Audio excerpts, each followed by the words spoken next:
School की principal ही बनी जातिवादी, बच्चे क्या करें? बोली ये गंवार आदिवासी क्या कर लेंगे?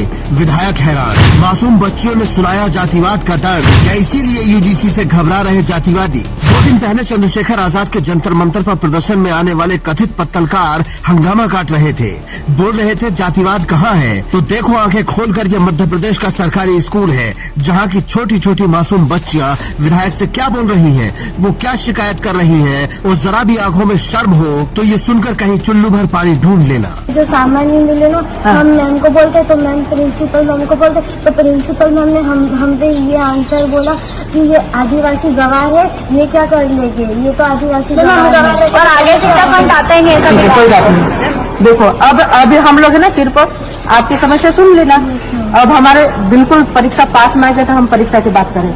मैं 4 दिन में आ रहे, आप मुझे खुद बताओगे कि आपकी व्यवस्था बिगड़ी थी, सुधरी थी, कितना सुधर होगा, आप खुद बताओगे। मैं 4 दिन में आ जाऊं? 4 दिन में नहीं, क्यों? आप नहीं बताओगे कि आपकी समस्या समाधान हुआ कि नहीं हुआ? ये मध्य प्रदेश के अलीराजपुर के सरकारी स्कूल की लड़कियां हैं, जिन्हें स्कूल की प्रिंसिपल आदिवासी गंवार बोलती है। इतना ही नहीं, वो इन बच्चों की प्रतिभा को भी दबाना चाहती है। और यहाँ लोग ज्ञान बांट रहे हैं कि स्कूल कॉलेज में भेदभाव कहाँ होता है। यूजीसी के समर्थन में होने वाले प्रोटेस्ट में खुद को पत्तलकार कहने वाले चंद अज्ञानी घुस जाते हैं और बस लड़ने लगते हैं। उनके पास न कोई तर्क है, न बात कहने और सुनने का तरीका, बस लड़ना है और चीखना है। एक लड़की तो ऐसे लड़ती है जैसे गली मोहल्ले में औरतें लड़ती हैं। अगर आप उन्हें ये सब दिखाओगे तब भी उनको कुछ समझ नहीं आएगा, क्योंकि उनमें इतनी बुद्धि ही नहीं है।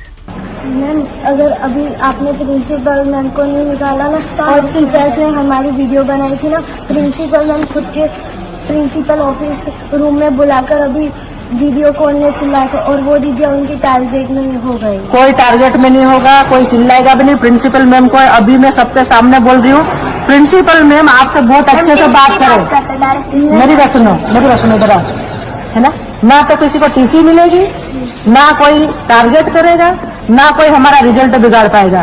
और मैम हमें जो अगर आप इन मासूम बच्चियों की बात करेंगे तो वो सुनेंगे ही नहीं, क्योंकि उन्हें केवल बवाल करना है और शोषितों की आवाज को दबाना है। जंतर मंतर पर जो कुछ हुआ वो आपने देखा। जो लोग वहाँ मारपीट का आरोप लगा रहे हैं, उनके साथ किसने क्या किया, इसका जवाब चंद्रशेखर आजाद ने बड़े शानदार तरीके से दिया। उल्टे सीधे सवाल पूछ रहे हैं। मैं आपको कहना चाहता हूँ, इन उल्टे सीधे सवालों से देखो, अपने ही 4 आदमी वो लेके आएंगे और अपना ही कैमरा और वो लेके आएंगे और उनके आगे कर देंगे और उनसे उल्टे सीधे सवाल पूछेंगे, वो उल्टे सीधे जवाब देंगे। इन बातों से अब हम लोग सोशल मीडिया समझदार हो गए। अब ये बातें चलने वाली नहीं, अब ये बातें किसी मोर्चे पर चलने वाली नहीं। चंद्रशेखर आजाद शायद सही कह रहे हैं, क्योंकि अगर किसी भी पत्रकार के साथ सवाल पूछने पर मारपीट होती है तो वो गलत है। चाहे सवाल कैसा भी हो, आपको जवाब देना है तो दो, नहीं देना तो मत दो। लेकिन सवाल तो ये भी है कि क्या गारंटी है कि बवाल करने के लिए आप लोग अपने साथ नहीं लाए थे। और अगर आप सवाल कर रहे हैं तो उसके बाद जवाब भी सुनिए, सिर्फ फैसला मत सुनाइए। पत्रकारों का काम फैसला सुनाना नहीं है। अगर आप कोई एजेंडा लेकर भी पहुँचे हैं तो सवाल पूछने का एक तरीका होता है। किसी को नीचा दिखाकर सवाल नहीं पूछा जाता। जो बातें आप अपने घरों और कॉलेज ग्रुपों में करते हैं और करते आए हैं, उसे कैमरे पर मत दोहराओ। और इन मासूम बच्चियों जैसी हजारों कहानियां इस देश में बिखरी पड़ी हैं, उनकी भी आवाज उठाओ।